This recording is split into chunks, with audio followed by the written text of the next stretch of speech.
이번 시간에는 개발 공정에 대해서 얘기를 나눠보자고 합니다.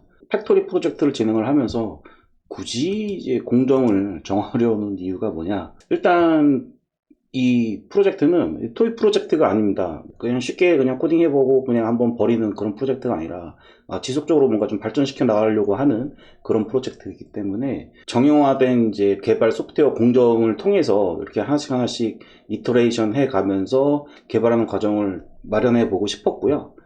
그 다음에 이제 제가 이제 나름 이제 수많은 프로젝트들을 이제 수행을 하면서 좀 많이 답답했어요. 우리가 이제 소위 말하는 이제 폭포수 공정이 뒤에 이제 얘기를 할 거지만은 뭐 분석 설계, 뭐 구축, 뭐 개발, 테스트 뭐 이런 단계들을 일정에 맞춰서 그냥 진행하는 게 솔직히 개발자 입장에서는 개발하고는 좀 안 맞는 부분들이 많이 있거든요. 그래서 그런 답답한 부분들을 좀 이제 해소하고자 제 나름대로 또 이렇게 한번 공정을 정해서 요 더 팩토리라는 프로젝트를 진행을 해보고 싶었고요. 그 다음에 이제 요즘에 이제 설계를 제가 전문적으로 한 게 아니다 보니까 이제 설계도 좀 해야 되잖아요. 그래서 UML 책을 요즘 좀 보고 있는데 거기에 이제 개발 공정이라는 이제 챕터가 하나 있었고 거기에 저자분이 마틴 파울러라는 분이 되게 유명하신 분인데 그분이 하시는 말씀이 개발 공정을 모르면 설계를 할 수 없다라고 말씀을 하고 계셔서 그러면 나도 요 프로젝트를 하면서 내가 이 프로젝트를 진행하기 위한 공정이 무엇일까를 생각해 보는 게 굉장히 중요하다 라고 좀 느꼈습니다. 우리가 이제 개발 공정을 보려면 일단 폭포수 공정과 그 다음에 뭐 이터레이션, 반복 공정, 그 다음에 에자일 요거에 대해서 조금 이제 선 지식이 좀 있으면 좀 도움이 돼서 몇 가지 적어 와 봤고요. 우선 폭포수 공정에 대해서 얘기를 한번 해보도록 하겠습니다.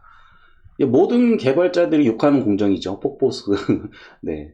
대다수 실제로 이제 많은 욕을 먹고 있는 공정이긴 하지만은 이제 이 대다수의 프로젝트에서는 이 폭포수 공정을 이용을 해서 진행을 하고 있죠. 이 폭포수 공정은 이제 프로젝트를 수행하는 액티비티, 즉 이제 분석, 설계, 개발, 테스트 요거를 이제 일정으로 쪼개가지고 거기에 따라서 분석 단계에서 얼마만큼 진행이 됐는지, 설계 단계에서 얼마만큼 진척이 됐는지, 뭐 이런 것들이 가능하기 때문에 이런 것들을 이제 예측 계획이라고 하는데요.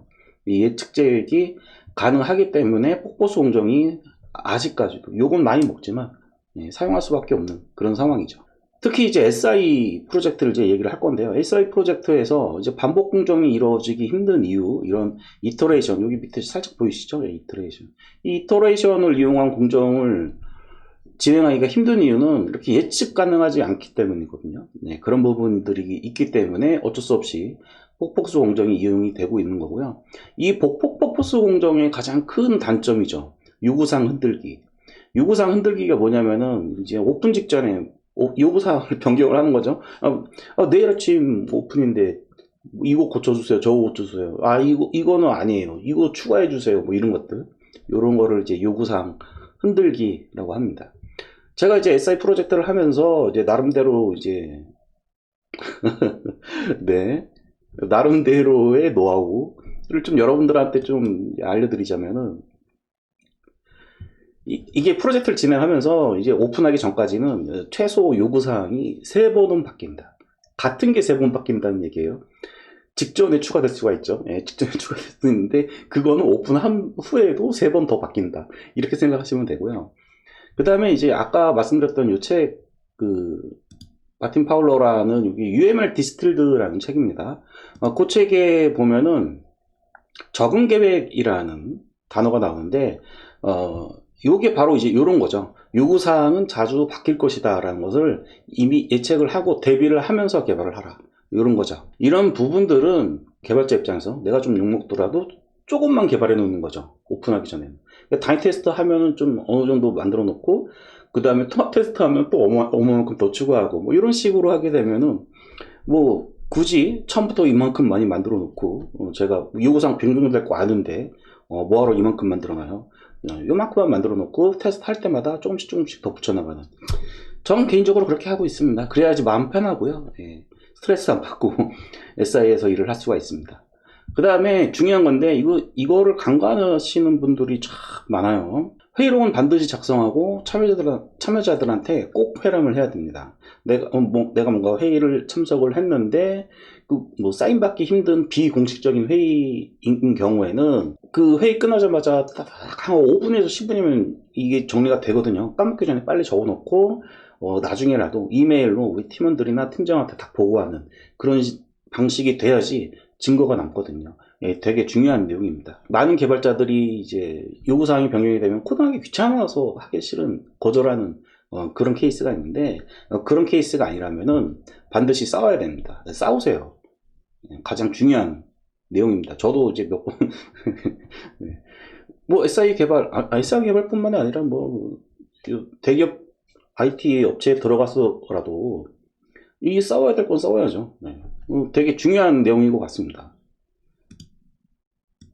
자, 이번에는 애저일 프로세스에 대해서 한번 얘기해 보도록 하겠습니다. 뭐 말 많이 안 할게요. 왜냐면은 제가 여기에다가 이렇게 적어 놨는데 애저일 프로세스가 대한민국에서 안 맞는 이유, 애저일 프로세스에서 요구하는 것 중에 두 가지가 있는데, 가장 기본적인 두 가지가 있는데 그게 뭐냐면은 개발자들의 능력이 되게 중요하다, 그 다음에 개발자들 간의 협업이 중요하다 하거든요.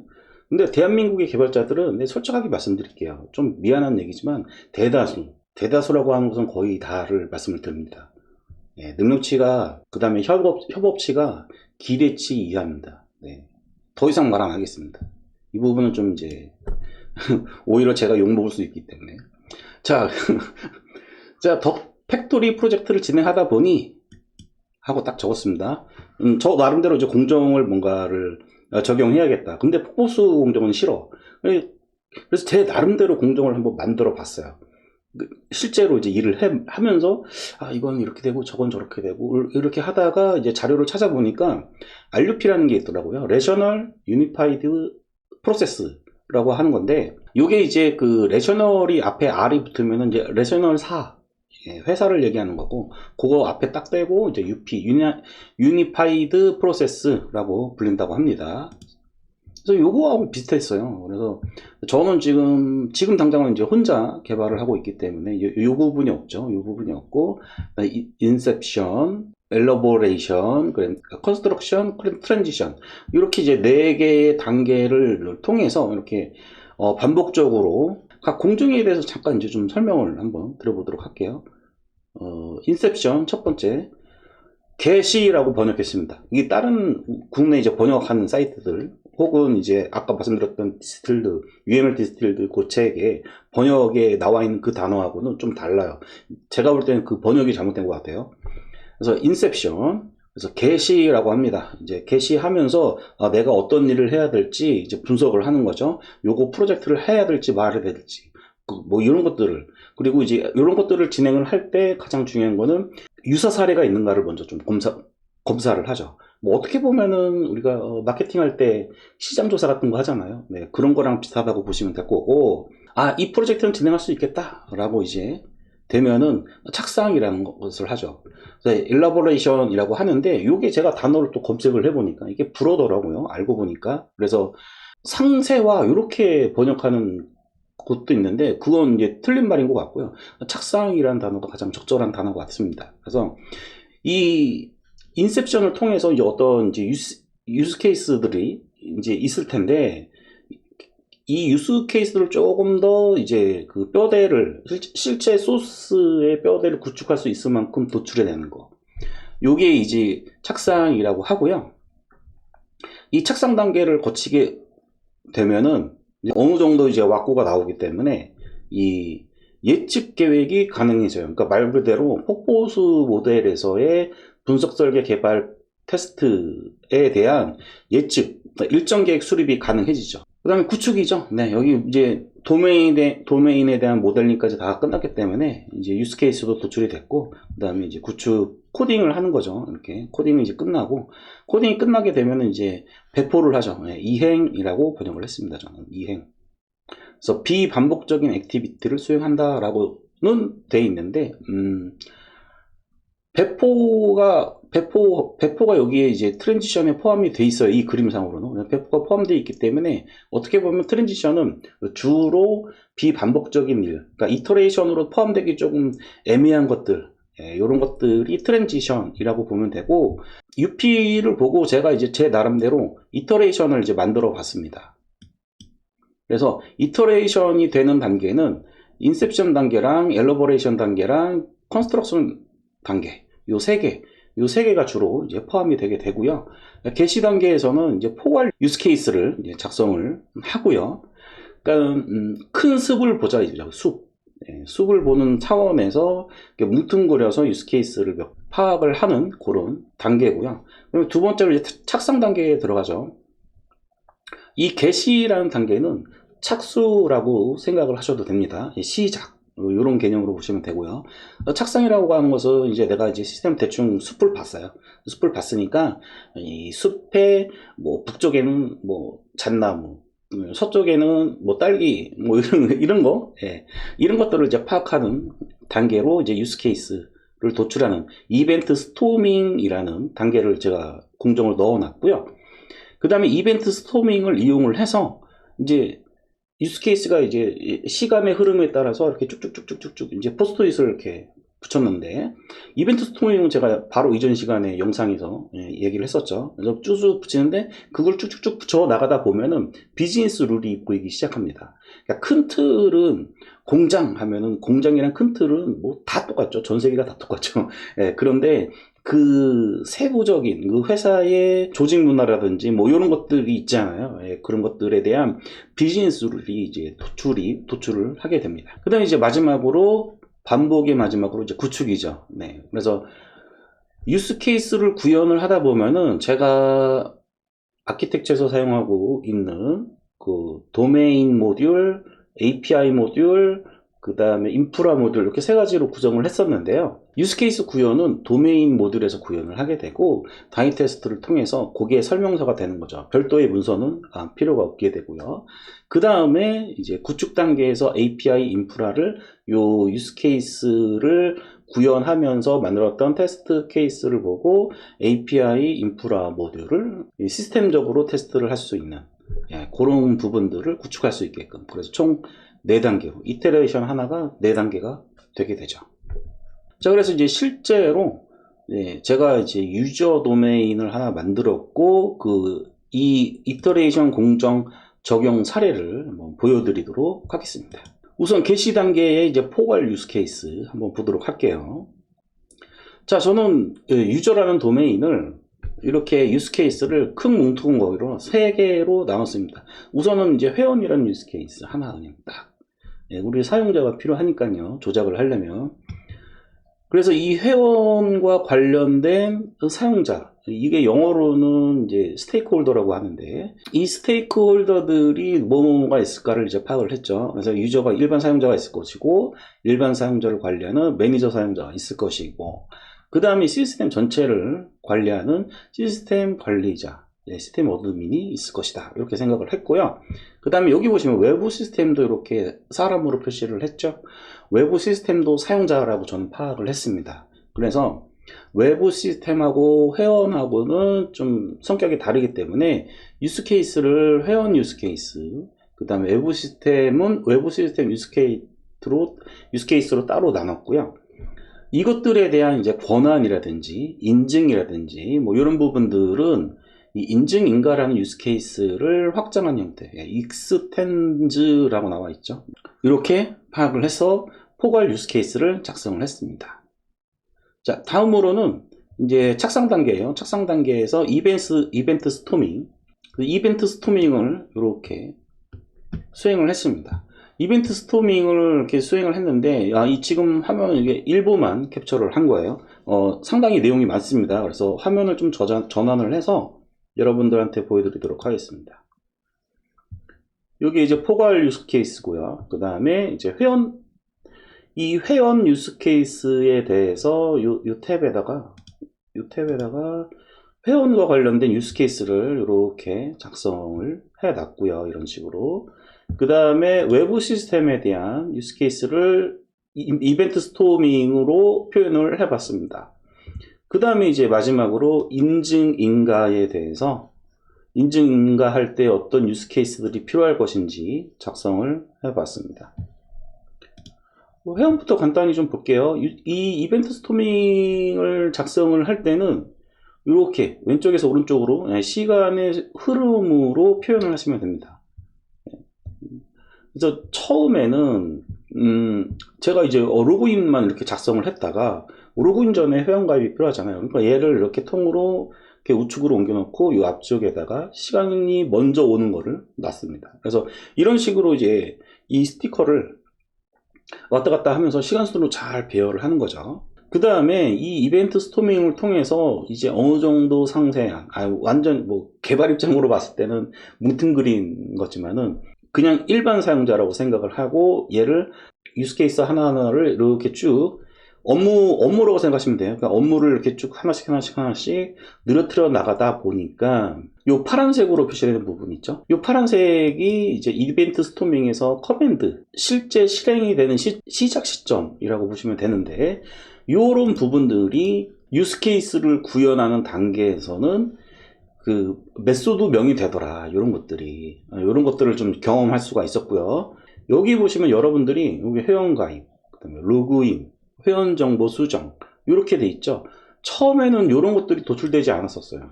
이런 것들이 내용이 없었는데 이렇게 쭉 놓고 보다 보니까 여기서부터 여기까지는 회원가입이구나, 여기서부터 여기까지는 로그인이구나, 여기서부터 여기까지는 회원정보 수정이구나, 이런 또 하나의 이제 서브 카테고리가 이렇게 모여지게 되더라고요. 그래서 요거를 이제 가만히 생각을 해보니까 우리가 이제 소프트웨어 개발을 할 때 이제 분석 단계에서 RFP라는 걸 봤죠. 제안 요청이라는 걸 봤죠.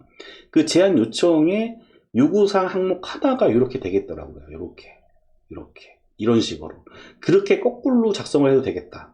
저는 지금 요구사항이 없고 스마트 팩토리라는 요 시스템은 회원 기능이 필요한데 처음에는 회원 가입을 해야 되고 로그인을 해야 되고 회원 정보 수정을 해야 되고 뭐 이런 거만 생각을 하고 그리고 나서 나중에 요거를 만들었는데, 요구사항이 미리 있는 경우, RFP가 먼저 있는 경우는 이거를 먼저 로그인, 회원정보 수정, 패스워드 찾기 이런 카테고리를 먼저 정해 놓고 순서대로 이렇게 배치를 한 다음에 이벤트 스토밍을 해도 되겠다라는 판단이 들었습니다. 그리고 이제 제가 지난 시간에 했던 이벤트 스토밍하고 지금 요 내용하고 조금 이제 또 달라진 점이 요 녹색으로 된 부분이 있어요. 이 녹색으로 된 부분은 뭔가 이제 비즈니스 룰이 도출이 된 거죠. 요 이벤트가 실행이 되었을 때 어떤 비즈니스 룰이 필요한가? 그러니까 비즈니스 룰이 그러니까 정말 이제 생각을 해가면서 하니까 도출이 되더라고요. 그리고 뭐 여기 같은 경우에는 이렇게 회원 정보 수정할 때 이제 패스워드를 이렇게 할 때 패스워드는 뭐 어떤 룰이 있다, 뭐 이런 것들이 자연스럽게 도출이 됐습니다. 그 다음에 요 하얀색으로 표시된 메모지가 있는데요. 여기에 보면 이제 매니저, 그 다음에 신규 입사자, 외주사, 뭐 설치 담당자, 그 다음에 시스템 관리자, 뭐 이렇게 되어 있는데 요거를 이제 페르소나라고 합니다. 역할이죠, 역할. 이제 우리가 연극할 때 배우들 얘기하는 거라고 보시면 됩니다. 요거보다 조금 더 구체적이어도 되죠. 그래서 뭐 여기 신규 입사한 신입사원, 박사원 뭐 이런 식으로 작성을 하셔도 되고요. 이렇게 이제 작성을 했습니다. 그 다음에 이제 두 번째 외부 시스템이라는 유스 케이스를 한번 보도록 할게요. 이제 외부 시스템도 사용자로 처음 판단을 했기 때문에 이제 매니저가 외부 시스템 정보를 이제 시스템에 입력을 한 거죠. 입력이 돼서 입력 저장하고 뭐 여기 자체는 이렇게 아주 간단하죠. 유스 케이스 이렇게 시간 흐름은. 그런데 이제 여기서 알 수 있는 그런 것들이 뭐냐면은 뭐 API 키를 생성을 해서 뭘 어떻게 해야 되는지 이런 부분들도 조금 더 생각을 하게 됐고, 이런 부분들에 대한 기술적 검토도 구현 단계에 들어갔을 때 실질적으로 들어가야 되겠죠. 인증인가를 보시면은 이제 회원 인가를 할 때 우리가 이제 시스템에 대한 인가를 받을 때와 뭐 로그인 회원가입이라는 그런 부분도 있지만 이 회원 레벨 있죠. 네.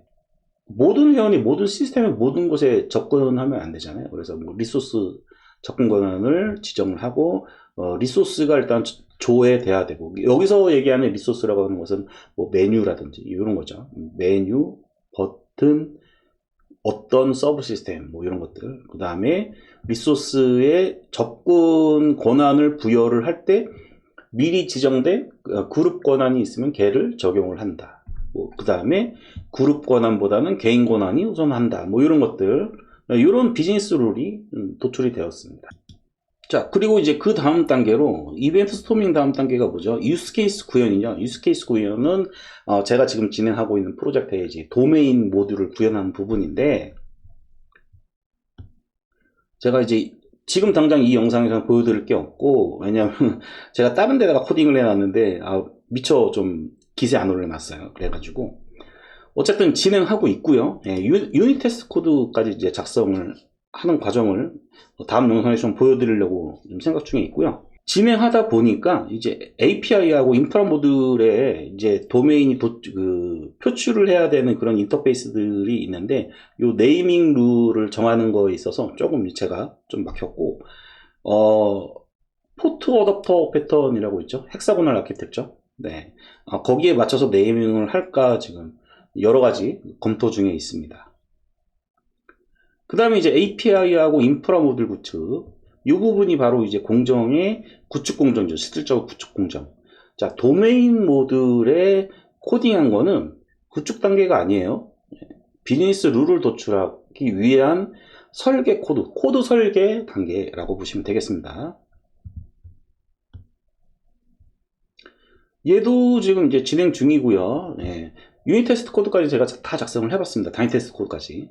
그 다음에 제가 이제 고민하고 있는 게 뭐냐면은, 이제 도메인 완성됐고 API 완성됐고 그 다음에 인프라 영역까지 완성이 됐죠. 우리가 소위 이제 레이어드 아키텍처에서 얘기하는 컨트롤러 서비스 리파지토리, 이 기본 흐름 다 이제 만들어 놨고 단위 테스트까지 다 작성을 유스 케이스 중심으로 다 작성을 해놨고요.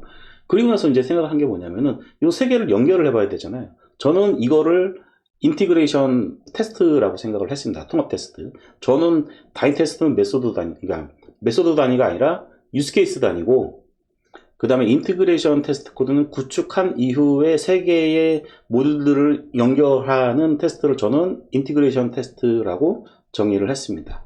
자, 요거와 관련해 가지고 쭉 데이터까지 다 흘려봐야 되기 때문에 지금 이제 스프링 부트를 보면은 이 테스트 컨테이너라는 게 있거든요. 이 기능을 이용을 해가지고 한번 활용한 인티그레이션 테스트 코드를 작성하는 그런 부분까지 생각을 하고 있습니다. 자, 앞으로 해야 될 일.